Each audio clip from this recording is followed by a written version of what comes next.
کہ کیا یہ جو لوگ یہ فیصلے کر رہے ہیں کہ عمران خان کو باہر رکھو، کیا ان کو نہیں نظر آ رہا کہ پاکستان ڈوب رہا ہے؟ کیا ان کو نہیں نظر آ رہا کہ ان کے پاس روڈ میپ کوئی نہیں ہے؟ میں آج میں کمیٹی بنانے کے لیے تیار ہوں، ایک مذاکراتی کمیٹی، کسی سے بھی، وہ جو بھی اس وقت طاقتور لوگ ہیں، میں ان سے جا کے وہ بات کریں، وہ دو چیزیں کر لیں، کیونکہ اور تو ابھی مجھے تو سمجھ نہیں آ رہی۔ ہم نے بڑی کوشش کی بات کرنے کی، جو یہ پہلے لوگ تھے وہ عجیب عجیب باتیں کرتے تھے کہ جی ہم تو اکتوبر میں الیکشن کروائیں گے۔ کیوں جی اکتوبر میں الیکشن کروائیں گے؟ بولے نا، وہ اس لیے کروائیں گے کہ یہ انہوں نے کرنا تھا ہمارے ساتھ، جب کرش ہو جائے گی تحریک انصاف تو تب الیکشن کروائیں گے، اور ان کے پاس کوئی جواب ہی نہیں تھا۔ میں یہ کمیٹی بناتا ہوں، میں دو چیزیں کہتا ہوں، دو چیزیں کرتے ہیں۔ اگر اس کمیٹی کو یہ بیٹھ کے کہہ دیں کہ جی عمران خان کے بغیر پاکستان بہتر ہو جائے گا اور آپ کے پاس کوئی سلوشن ہے، میں پھر سے کہتا ہوں کہ اس ملک کی خاطر میں چھوڑ دیتا ہوں، میں پیچھے ہٹ جاتا ہوں۔ اگر آپ یہ کمیٹی کو سمجھا دیں کہ میرے بغیر ملک بہتر چلے گا، چلے میں ملک کی خاطر یہ بھی چھوڑنے کے لیے تیار ہوں۔ یا دوسری چیز، یا اس کمیٹی کو یہ کہہ دیں کہ اکتوبر میں الیکشن کروانے سے پاکستان کو کیا فائدہ ہے؟ یہ تو ہمیں سمجھ آ رہی ہے کہ اکتوبر تک تحریک انصاف کو ان کا خیال ہے کرش کر دیں گے، لیکن پاکستان کو کیا فائدہ ہے؟ ہم کیوں اکتوبر تک انتظار کر رہے ہیں جب ملک نیچے جا رہا ہے؟ یا یہ دو چیزیں کنونس کر دیں، میں اس کی کمیٹی بناؤں گا، میں انشاءاللہ کل اناؤنس کر دوں گا۔ لیکن میں آج آخر میں دو چیزوں پہ ختم کرتا ہوں۔ ایک تو آخر میں تو میں القادر کے اوپر بات کرنا چاہتا ہوں، جو 4 گھنٹے میں 4.5 گھنٹے مجھے نیب میں بٹھایا کل انہوں نے، اس کے اوپر بات کرنا چاہتا ہوں۔ لیکن اس سے پہلے میں اپنے سپریم کورٹ کے جج، آج کل میڈیا مکمل طور پہ کنٹرول کر لیا گیا، اور ایک ہی جو ہمارے پاس راستہ ہے سوشل میڈیا، اس کو کنٹرول کرنے کے لیے میرے گھر سارا انٹرنیٹ کاٹ دیا تاکہ میں کسی بھی طرح آپ تک اپنا پیغام نہ پہنچا سکوں۔ تو میں کوشش کروں گا کہ آپ تک میری بات چیت پہنچ جائے۔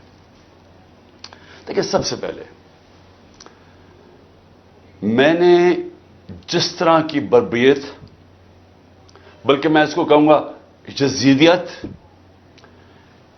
جو آج کل یزید کا، آج کل کے یزید جس طرح کی ظلم تحریک انصاف کے لوگوں کے اوپر کیا جا رہا ہے، پتہ نہیں، مجھے لوگ کہتے تھے کہ شاید ضیاء الحق کے زمانے میں پیپلز پارٹی کے لوگوں سے ایسا ظلم ہوا، اور تھوڑے سے لوگوں سے، اتنے لوگوں سے تو کبھی ہوا ہی نہیں ہے ظلم۔ اس وقت 10,000 سے زیادہ ہمارے کارکنوں کو جیلوں میں ڈالا ہوا ہے، اور میں آپ کو یہ بتا دوں کہ اتنی مشکل حالات ہیں آج۔ آپ نے گرمی دیکھی ہے، گرمی کی انتہا ہے آج، چھوٹے چھوٹے پنجروں میں ان کو بند کیا ہوا ہے، کھانا ان کو صحیح نہیں مل رہا، پانی وہ ترستے ہیں وہاں، وکیلوں کو ملنے نہیں دیتے، کئی جگہ ہمارے وکیل ہی نہیں وہاں پہنچ سکتے، اور ان کو جس طرح یعنی کہ کوئی غیر ملک دشمن ہے اس طرح رکھا ہوا ہے۔ بلکہ غیر ملک دشمن بھی پرزنرز آف وار کے بھی حقوق ہوتے ہیں، یہاں تو صرف ان کو ایک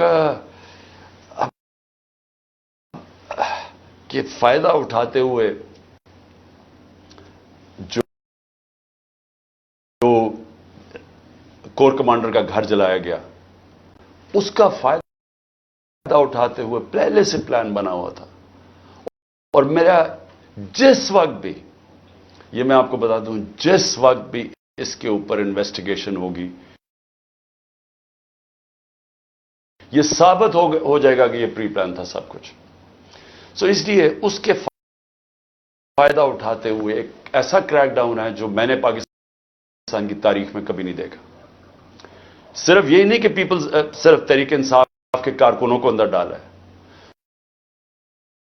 سپورٹرز کو، سوشل میڈیا کے لوگ جو اپنے طور پہ پارٹی میں بھی نہیں، جو کہ پی ٹی آئی کے لیے کوئی ٹویٹ کرتے تھے، ان کو بھی اندر ڈال دیا، ساری لیڈرشپ اندر ڈالی ہوئی ہے، اور نکلنے کا صرف ایک طریقہ ہے کہ ایک وہ جادو کے لفظ کہہ دو،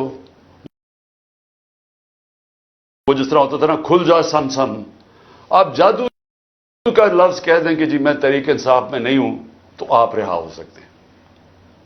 یعنی یہ مذاق ہو رہا ہے ہمارے ملک کے ساتھ.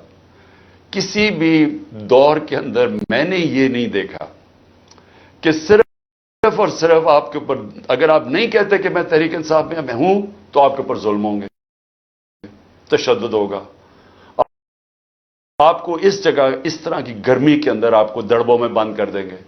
لیکن جب آپ یہ کہیں گے کہ میں تحریک انصاف چھوڑ رہا ہوں تو سب کچھ ٹھیک ہو جائے گا، آپ کے سارے گناہ معاف ہو جائیں گے. اور پھر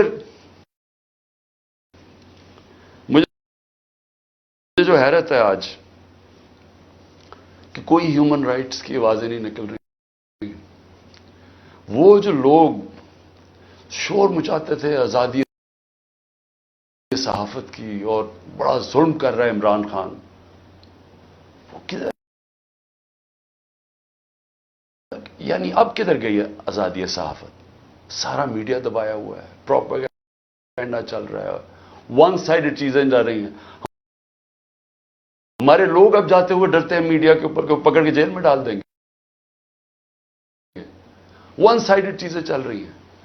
لوگ اب اتنا خوف اور ہراساں پھیلایا، اور میں نے خود کہا ہوا ہے اپنے لوگوں کو کہ چھپ جاؤ. میں خود کہہ رہا ہوں اپنے کارکنوں کو، اپنے آفس بیررز کو، اپنے عہدیداروں کو، کوئی ضرورت نہیں ہے آپ کو سامنے آنے کی. اپنے گھروں میں نہ رہو، چھپ جاؤ.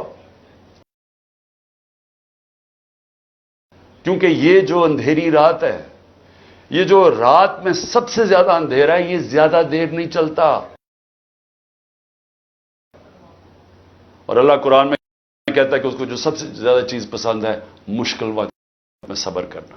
صبر کریں. مجھے پوری طرح احساس ہے کہ آپ کے اوپر کیا گزر رہی ہے، لیکن